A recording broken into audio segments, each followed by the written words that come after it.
You are enjoying the freshness of your desire.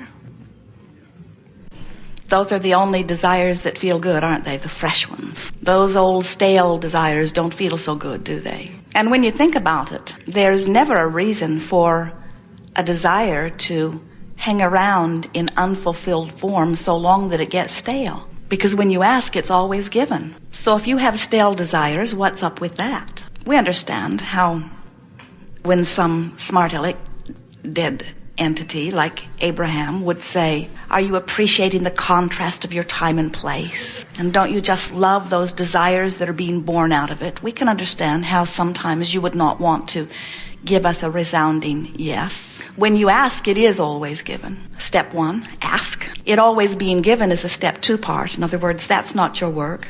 When you ask, it is always given. But sometimes, without meaning to, you may not be in vibrational alignment with what you're asking for. And it's easy to understand why that might happen, because you are physically focused. There's lots for you to observe. And as you look into your environment and you see those things, you cannot help but notice them as they are. And as you notice them as they are, you achieve further vibrational alignment with them. And as you achieve further vibrational alignment with them, you continue to offer more vibration about them. And as you offer more vibration about them, you continue to get more of it. In other words, we understand how, without meaning to, you might be achieving vibrational alignment with what is, even though what is not exactly what you want. Think about it. So, if you're giving all of your attention to what is, and some of what is pleases you, then you're getting more of that. But some of what is doesn't please you, then you're getting more of that. And then you say, Abraham, why do you keep harassing us by telling us that when we ask it is always given? Because that can't be true. Where's my stuff? There are all kinds of things that I'm asking for that is not apparently being given because I'm not finding it in my experience. And we say, it being given and you letting it in are two different things. You have to be in vibrational alignment. That's like saying, I can't hear what's being broadcast from that radio tower on my radio. It must not be being broadcast.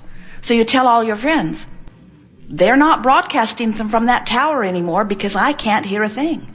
And your friend might say, well, do you have your radio on? Do you have your tuner set to the same frequency? Because if you are not set to the same frequency of the broadcast tower, you're not going to be receiving what's being broadcast. And the same thing is true of anything that you are asking for.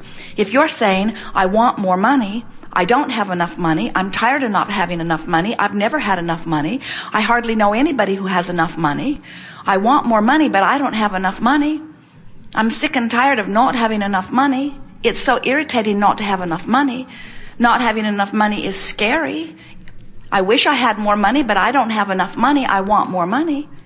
You're not a vibrational match to more money. You're a vibrational match to exactly how it is. And exactly how it is going to continue to unfold in your experience. Sometimes you say, I'm stuck. And we say, that's not possible because everything's in motion. You say, well, I'm stuck. I don't have enough money. We say, you're not stuck. You just keep recreating the same thing over and over. In other words, it's changing. It must change because the vibrational frequencies are constantly being emitted in the powerful now. And what's happening is coming in vibrational response to the broadcast that you are emitting. So it is constantly changing. It's just changing to the same thing over and over and over again. And that's really worth thinking about. In other words, when you put it into that context, doesn't that make sense? It is changing, so if I want it to change to something more pleasing, then somehow I've got to focus upon more pleasing things. And then you commonly say, but it is so hard to focus upon something that is pleasing when I'm surrounded by something that is not pleasing. And we say, but you can do it. You just cannot or may not be able to do it all at once. In other words, we don't expect you to go from beating the drum of something not wanted to suddenly forgetting all of those vibrational habits. We don't expect you to leave behind everything that you've worked so hard to come to believe. Sometimes people will say, I must focus upon that because it is true. And we say, and what makes this fact that it is true make it something that you now think that you must focus upon? And you say, because truths are truths, and we owe it to ourselves to give truths our attention. And we say, But why not be a little more picky about the truths you turn your attention to? When you say, this is a truth that I must focus upon, we say, all that a truth is something that somebody else focused upon. That's what made it a truth. When a whole lot of people focus upon something, it becomes true enough in enough of their experiences that you say, oh, this is reality. But what we want you to realize is that it is only true because somebody focused upon it. And just because somebody else focused upon it, we think it is a little bit illogical for you to say, I see this truth that I do not want, but because someone else focused upon this thing that they did not want and gave enough attention to it that they attracted it into their experience because law of attraction said that they must, now I think that I should do exactly the same thing. No logic in that, is there? So, what we are encouraging you to do is to make a decision that you will pay more attention to the way you feel, because when you pay attention to the way you feel, then you have awareness of what you are doing with your vibration. Your emotions are literally your guidance system to let you know how you are doing on your way to what you've been saying you want. Jerry and Esther have a wonderful navigational system in their vehicle. And the satellites in the sky, combined with the antenna on the roof of their vehicles, and the computer that is in the vehicle, always knows where they are. So when they decide they want to go someplace, if it is a place that they do not know, they will program in the name of the city, the name of the street if they know it, even the street number. And Magellan will say to them, please proceed to the highlighted route. And then Magellan will guide them turn by turn to where they say they want to go. Magellan never says to them, where have you been? Because that has nothing to do with the only task at hand. The only task at hand is getting from where you are to where you want to be. And Magellan is so clear about what you said. It's a woman's voice. The man's voice was far too bossy. So Jerry and Esther affectionately call her, she. Jerry sometimes will say, shut that broad up. Because she is relentless. She never forgets what you told her you wanted. She never forgets where you said you want to go. So if you take a side trip, if you stop at Taco Bell or stop for fuel, Magellan will say, please proceed to the highlighted route. Please proceed to the highlighted route. Please proceed to the highlighted route. Please proceed to the highlighted route. She does not become more agitated. She does not get louder, but she insistently continues to say, please proceed to the highlighted route. And eventually, if you continue to ignore her and you go very far from the route, she will say, when possible, make a legal U-turn. You have a similar guidance within you. It comes to you in the form of your emotions. And when you pay attention to the way you can feel when you are upon your highlighted route. You can feel when you are in alignment with that which you are saying you're wanting. And you can also feel when you are not. It is exactly the same sort of guidance. So as you are paying attention to the way you feel, you are then able to, by reaching for thoughts that continue to make you feel better, you are able to keep yourself in vibrational alignment with that which you are saying you're wanting. The best words that we've ever heard offered in your physical environment were coined by Joseph Campbell when he said, follow your bliss. That's the key to success in all things. Absolutely true. But you don't have access to the feeling of bliss from your feeling of despair. The vibrational difference is too great, any more than you could set your tuner to 98.6 FM and hear what's being broadcast on 6:30 AM. In other words, there are different vibrational frequencies you're not going to hear. So when you say, well, if I cannot follow my bliss, what hope is there for me? We say, well, follow the trail of bliss. And the first step from depression along the trail of bliss may very well be for you anger. You say, well, that's doable. And isn't it? Can't you feel it? Have you ever been in a place of depression where you couldn't get a breath of air? And then you thought of something that made you angry, and didn't it feel better? You gotta admit that anger feels a whole lot better than that depression, just like blame feels better than guilt. It does, doesn't it? Blame feels a lot better than guilt. There is so much more disempowerment in guilt. There is so much more loss of the feeling of freedom in guilt. So, if you were, as most of you are, as you come to these gatherings, usually vibrating somewhere between frustration and overwhelmment and joy. In other words, that's usually where your emotional set point is. Different depending on the issue that you're focused upon, but usually in the upper registries. We would not counsel you into anger from your feeling of frustration. That's going the wrong way. But if you are in despair, we will root for the breath of fresh air that anger would bring you. And the reason that we would coach you into anger is because we know that in that anger, you're going to feel some relief, and in that relief, you're going to have moved your point of attraction. It will have shifted a little bit. In other words, you're not as stuck in disallowing the well-being that you've been asking for as you were in your despair.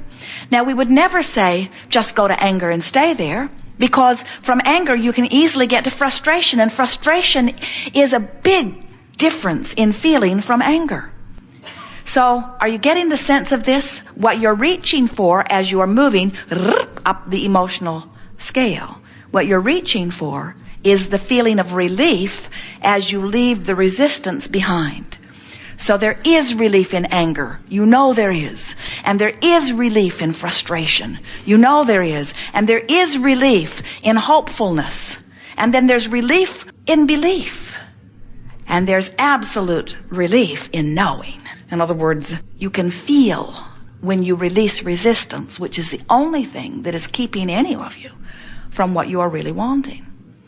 You are pure, positive energy beings. You are God force in physical form. You are extensions of source energy, and life is supposed to be good for you. You are creators that flow the energy that creates worlds, and you are standing on the leading edge of thought.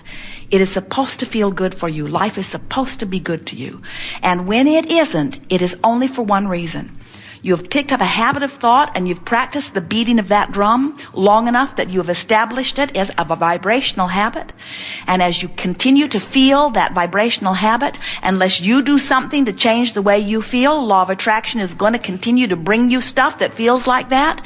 And as law of attraction continues to bring you stuff that feels like that, and you observe the stuff that feels like that, and you justify the way you feel by the stuff that keeps coming, then we understand why you feel stuck. But we promise you, you're not. You just got a cadence going that you need to shift a little. We've noticed that sometimes very powerful, very good teachers who are counselors might not understand the power that you give yourself when you find something that feels a little better to you. Most people worry when you go from depression to anger. Most people who know you would rather you're depressed than angry, because when you're depressed, you go away and you leave them alone. And when you're angry, you're in their face. You're hard to be with. But you must reach the place, if you are going to listen to the guidance system that is within you, and it is what the art of allowing really is about. The art of finding thoughts that cause me to allow my connection with Source, that allow the well-being that I've identified to flow to me. So, when someone says to you, you should not be angry, just say to them, maybe not, but I am, and I'm glad I am. You should feel how bad I felt before I got mad. This anger is a big improvement for me. And if you don't like it, go someplace else. I won't be here forever. But right now, it's what I'm choosing, and it feels good to me. Now, here's the power in this, and this is what we really want you to hear. Now, we're really not big encouragers of running around and telling people you're angry, because they will disagree with the appropriateness of it, and they will try to talk you out of it, and then you will just end up angrier, more depressed. In other words, we see so many. You're depressed, maybe. Some of you have never felt that. Most of you have at some point or other. When you really, really, really want something and you really, really, really can't figure out how to get to it, it really, really, really feels awful. And the more important something is to you, then the more awful it feels when you feel powerless to do something about it. So if you are in that place where you are feeling some depression, and you find the life-giving breath of air that delicious anger brings you, and you stop in the middle of it and you do this, which is essential. You say, I chose this angry thought on purpose. Now, you don't have to choose the angry thought on purpose. You will be guided to it. In other words, you're guided from within to the thought that will give you more relief. You are guided there all the time from within. So the angry thought sometimes is just a knee-jerk response. But when you do it on purpose and you stop and say, I have chosen this thought because it feels better, can you feel the most important thing that has happened at the same time? You've also regained your power. In the moment you say, I was able to choose something and I now feel better, now you realize there's no place you can't go. So if I can go from despair to anger, then I can go from anger to frustration. And if I can go from anger to frustration, then I can go from frustration to hopefulness.